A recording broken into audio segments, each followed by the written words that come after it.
या तो धर्म ततो जय, जहाँ धर्म है वहीं जय है। इसलिए सब मित्रों सदा सर्वदा धर्म का आचरण करें और सत्य बोलें।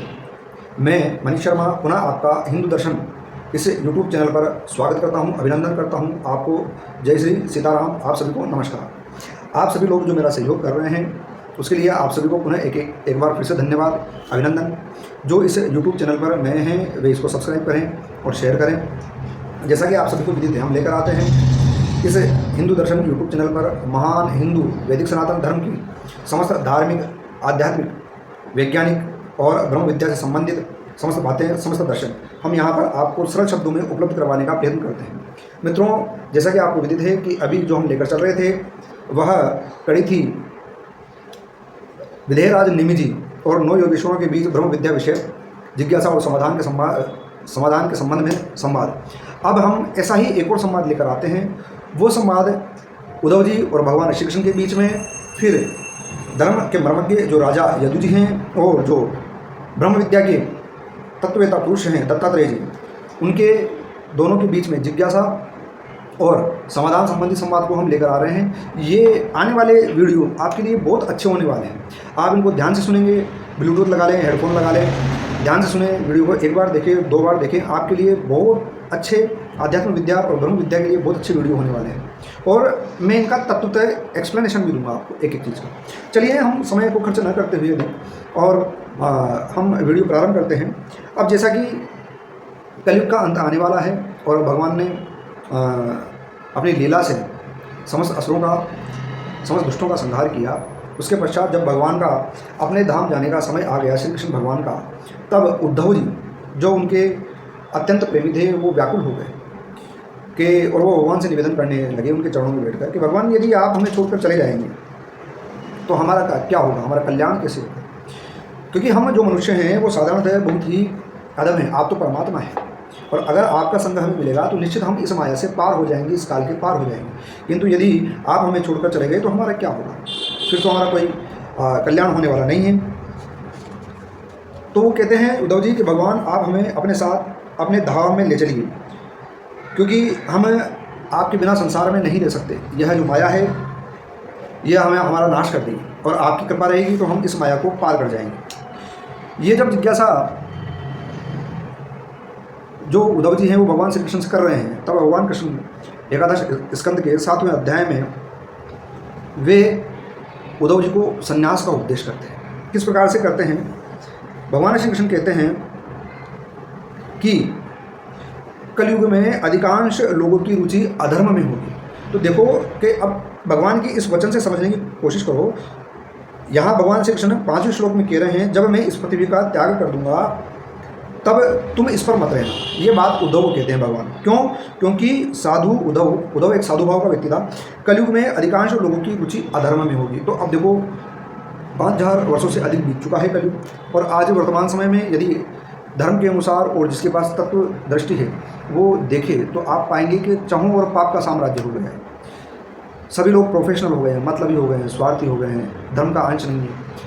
केवल थोड़े बहुत जो क्रियाक्रम करते हैं उन्हें धर्म मानते हैं, वो धर्मज्ञ नहीं रहे। और फिर बहुत थोड़ा सा कर्मकांडी रूपी धर्म करके और फिर बहुत सारा पाप करते हैं। तो बड़ी समस्या है। तो भगवान ने कहा कलयुग में सब अधर्मी हो जाएंगे, अधर्म का बोलबाला हो जाएगा, सबकी रुचि अधर्म में होगी। ये बड़ी गहरी बात है। जो लोग धर्म के मर्म को नहीं समझ पाते, जो तत्व ज्ञान को, आध्यात्म विद्या को, ब्रह्म विद्या को नहीं समझ पाते, आप देखें ना, मैं खुद ये देखता हूँ कि लोग किस प्रकार से यूट्यूब पर आकर अपशब्दों का प्रयोग करते हैं। थोड़ी थोड़ी बात के लिए गुस्सा होते हैं। भैया आप में यदि जिज्ञासा है तो आप करिए, आपको समाधान मिलेगा। नहीं है तो अपशब्दों का प्रयोग किस कारण से कर रहे हैं? तो चूंकि उनकी अधर्म में रुचि हो गई और उनके जो मान्यता है उसको ठेस पहुंची। यदि उनमें समझने की क्षमता तो थी नहीं, वो इस बात को मान ही नहीं रहे। वो तो अहंकार से मान रहे हैं कि मैं बहुत बड़ा विद्वान हूँ, मैंने कोई क्रिया सीख ली है तो मुझे तत्व ज्ञान हो गया है, मैंने योग की 10-5 क्रियाएं सीख ली हैं तो मेरे को तत्व ज्ञान हो गया है, मैंने थोड़े से श्लोक रख लिए हैं या मैंने थोड़े से मंत्र रख लिए हैं तो मेरे को तत्व ज्ञान हो गया है। तो समस्या यहाँ पैदा हो गई। तो श्रीमद् भागवत में तो बार बार आया है कि शब्द ज्ञान मुख्य नहीं है, अभी तो तत्व ज्ञान मुख्य है। तो अब यहाँ पर अधर्म में रुचि होगी। तो भगवान श्री कृष्ण कह रहे हैं कि जिस पुरुष का मन अशांत है, असंयत है, उसको उसकी स्थिति पागलों की तरह होती है और वो संसार में पागलों की तरह संसार को प्राप्त करने के लिए उद्योग करता रहता है। फिर भगवान श्री कृष्ण कहते हैं, इसलिए हे उद्धव, तुम पहले अपनी समस्त इंद्रियों को अपने वश में कर लो, उनकी बागडोर अपने हाथ में ले लो, केवल इंद्रियों को ही नहीं चित्त की समस्त वृत्तियों को भी रोक लो। फिर ऐसा अनुभव करो कि यह सारा जगत अपने आत्मा में ही फैला हुआ है। सो अहम अयम आत्मा ब्रह्म, भगवान ऐसा उपदेश कर रहे हैं कि ये सारा संसार मेरे ही आत्मा का स्वरूप है, ऐसा अनुभव करो। और आत्मा मुझ सर्वात्मा इंद्रियातीत ब्रह्म से एक है, अभिन्न। और फिर कह रहे हैं कि ये सारा ब्रह्म, ये जो सारा संसार है, यह एक आत्मा के रूप में फैला हुआ है, यह आपका ही आत्मा है। ऐसा अनुभव करते हुए उस आत्मा को मुझ परमात्मा से, मुझ ब्रह्म से अभिन्न समझो। जब वेदों के मुख्य तात्पर्य का निश्चय रूप ज्ञान और अनुभव रूप विज्ञान से भली भांति संपन्न होकर तुम अपने आत्मा के अनुभव में ही आनंद मग्न रहोगे और संपूर्ण देवता आदि शरीरधारियों के आत्मा हो जाओगे। अब भगवान कहते हैं, क्या कहते हैं उद्धव जी, जब तुम सारे संसार को अपना ही आत्मा देखोगे और अपने ही आत्मा को, सारे संसार के आत्मा को मुझ परमात्मा से अभिन्न देखोगे, तब तुम्हारी तत्व दृष्टि हो जाएगी। जो वेदों का ज्ञान है वास्तव में तुम उसको प्राप्त कर लोगे। वेदों के मुख्य तात्पर्य का निश्चय ज्ञान तुम्हें मिल जाएगा और अनुभव रूप विज्ञान से, और विज्ञान का मतलब तत्व दृष्टि, scientific knowledge of an object, तत्व दृष्टि ही विज्ञान है, सिस्टमेटिक क्रम किसी भी ज्ञान का। तो इसी आध्यात्म विद्या का जब सिस्टमेटिक ज्ञान हो जाता है तब उसे ही तत्व ज्ञान कहा जाता है। तो विज्ञान से यही विज्ञान है, भली भांति संपन्न होकर तुम अपने आत्मा के अनुभव में ही आनंद मग्न रहोगे। फिर आपको संसार से पीड़ित होने की आवश्यकता नहीं, संपूर्ण देवता आदि शरीरधारियों के आत्मा हो जाओगे। आप 14 लोगों को, तीनों लोगों को 14 भुवनों में उस परमात्मा, उस आत्मा के ही दर्शन करोगे। फिर भगवान कहते हैं, इसलिए किसी भी विघ्न से तुम पीड़ित नहीं हो सकोगे, क्योंकि उन विघ्नों और विघ्न करने वालों की आत्मा भी तुम ही हो। ऐसा अनुभव हो जाएगा।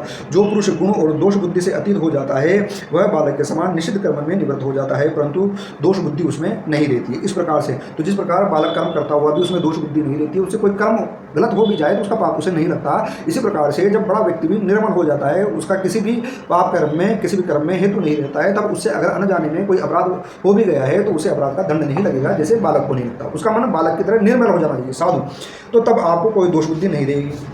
अब भगवान आगे कहते हैं, जिसने श्रुतियों के तात्पर्य का यथार्थ ज्ञान प्राप्त नहीं कर लिया है बल्कि उनका साक्षात्कार भी कर लिया है, केवल श्रुतियों का यथार्थ ज्ञान ही प्राप्त नहीं कर लिया है अपितु उनका साक्षात्कार भी कर लिया है, और जो इस प्रकार जो अटल निश्चय से संपन्न हो गया है वह समस्त प्राणियों का हितैषी सुहृदय होता है और समस्त वृत्तियों अर्थात सर्व उसकी समस्त वृत्तियां शांत हो रहती है। वह समस्त प्रतीयमान विश्व को मेरा ही स्वरूप आत्मरूप देखता है, इसलिए उसे फिर कभी भी जन्म मृत्यु के चक्कर में नहीं पड़ना पड़ता। जो जिसकी दृष्टि इस प्रकार से निर्मल हो गई है बच्चे के रूप में, जो सर्वात्मा परमात्मा को सम दृष्टि से सारे संसार में व्याप्त देखने लगा है, फिर उसका जन्म और मृत्यु नहीं होता। ऐसा भगवान उद्धव जी से कहते हैं। तो भगवान कहते हैं कि चिंता मत कर, तू साधु स्वभाव को धारण कर ले, एक आत्मा में सारे संसार को देख, उस आत्मा में मुझ परमात्मा को अभिन्न देख। इस प्रकार से तू देखेगा तो फिर कोई दोष वाली बात नहीं है, तू मुक्त हो जाएगा। अब उद्धव जी ने कहा कि भगवान मुझे तत्व ज्ञान उपलब्ध करवाइए। ऐसा उद्धव जी ने कहा। जब भगवान के परम प्रेमी उद्धव जी ने उन्हें प्रणाम करके तत्व ज्ञान की प्राप्ति की इच्छा से फिर प्रश्न किया। फिर उद्धव जी एक प्रश्न करते हैं, जब भगवान ने ऐसा संन्यास की, आत्म तत्व की व्याख्या की, ब्रह्म तत्व की व्याख्या की, तो फिर उद्धव जी कहते हैं, एक जिज्ञासा होती है कि आप मुझे तत्व ज्ञान उपलब्ध करवाइए। उद्धव जी ने कहा, लेकिन कैसे करवाइए, इसकी एक समस्या है, प्रश्न अभी सुनिए। उद्धव जी ने कहा कि आपने मेरे परम कल्याण के लिए उस संन्यास रूप त्याग का उपदेश किया है। देखो, भगवान ने श्रुतियों के माध्यम से, भगवत गीता के माध्यम से, शास्त्रों के माध्यम से जीव के कल्याण के लिए उपदेश किए हैं। अब लेकिन जीव की स्थिति क्या है, ऐसा उद्धव जी इस संवाद में भगवान श्री कृष्ण से कहते हैं। क्या कहते हैं, आपने मेरे परम कल्याण के लिए उस संन्यास रूप त्याग का उपदेश किया है। तो आप यहाँ समझिए, गृहस्थ महत्वपूर्ण है लेकिन संन्यास भी महत्वपूर्ण है। जो आपका चतुर्थ आश्रम है वह सन्यासी। तो कहा कि जो लोग विषयों के चिंतन और सेवन में घुल मिल गए हैं, विषयात्मा हो गए हैं, उनके लिए विषय भोगों और कामनाओं का त्याग अत्यंत कठिन है। भगवान से कह रहे हैं कि भगवान, समस्या बहुत बड़ी है, संसार के समस्त लोग विषय हो गए हैं, काम क्रोध मद रोग मोह के अधीन हैं, फिर कैसे इस संन्यास का जो उपदेश उनके समझ में आएगा। ऐसा उद्धव जी उनसे जिज्ञासा कर रहे हैं, है ना। और इनका त्याग फिर अच्छा हो गया है, विषय भोगों और कामनाओं का त्याग भी अत्यंत कठिन है। सर्व स्वरूप उनमें जो भी लोग आपसे उन्मुख हैं उनके लिए तो इस प्रकार का त्याग सर्वदा असंभव है, ऐसा मेरा निश्चय मत है। एक तो सबसे पहले तो काम क्रोध मद मोह मत्सर में, माया में जीव उलझा हुआ है, और फिर ऐसा जीव जो उलझा हुआ है लेकिन वो धर्म से और भगवान से विमुख है, उसकी तो स्थिति बहुत भयंकर है। फिर वो कहते हैं कि प्रभु मैं उद्धव भी ऐसा ही हूँ। ये श्लोक नंबर 16 है ना, मेरी मति भी ऐसी ही मूल हो गई है, इन वासनाओं में, माया में उलझा हुआ हूँ। इस भाव से मैं आपकी माया के केवल देह और देह के संबंधी स्त्री पुत्र धन आदि में डूबा रहा हूँ। प्रभु हे भगवान, आपने जिस संन्यास का उपदेश किया है उसका तत्व मुझे सेवक को इस प्रकार समझाइए कि मैं सुगमतापूर्वक उसका साधन कर सकूँ। यहाँ उद्धव ने बड़ा विनम्र निवेदन किया है कि जो आपने संन्यास का उपदेश किया है वह ऐसे समझाइए कि मैं ये जो है उसको कर सकूँ।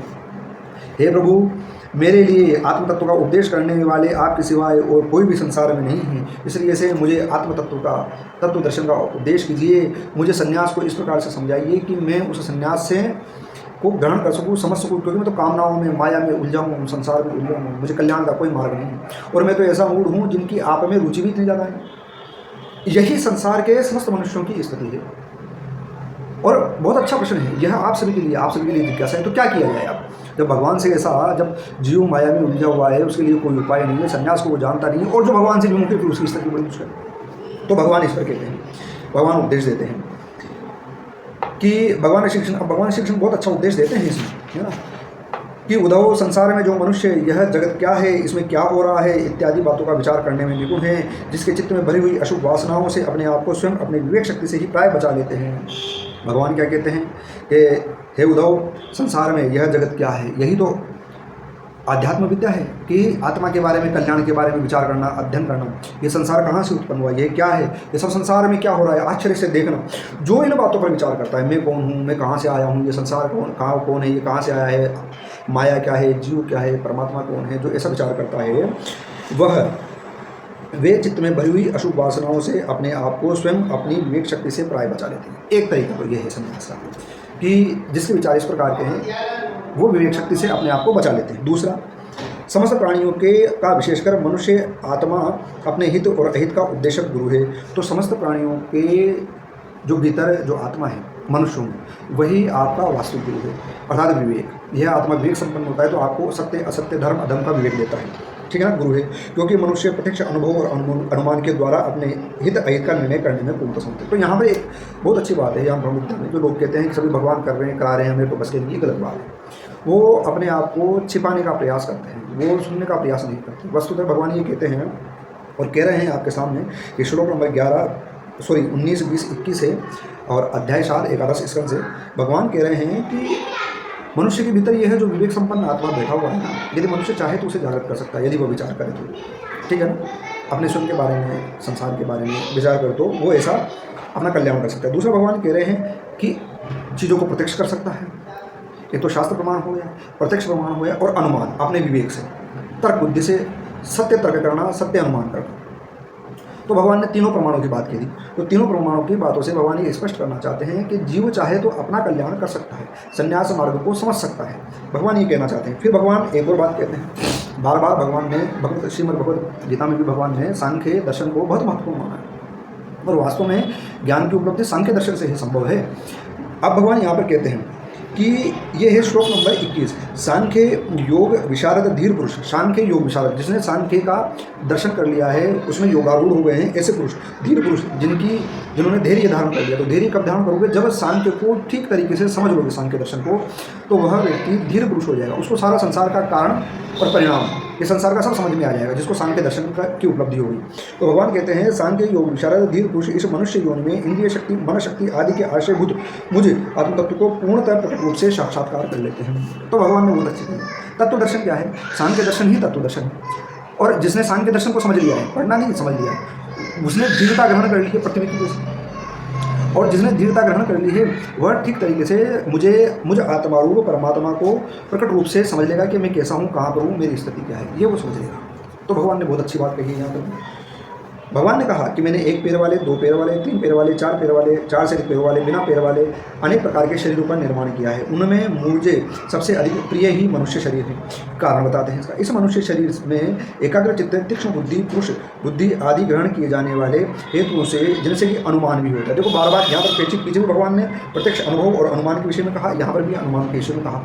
किसी भी बात को सिद्ध करने के तीन ही प्रमाण हैं, शास्त्र, प्रत्यक्ष और अनुमान। और तीनों से ही विवेक, जागृत विवेक बुद्धि से मनुष्य को तीनों से ही किसी बात को सत्य और असत्य सिद्ध करना चाहिए। भगवान ने कहा कि ऐसा विवेक सभी के पास है, लेकिन कुछ लोग उसका प्रयोग करते हैं और कुछ लोग उसका प्रयोग नहीं करते।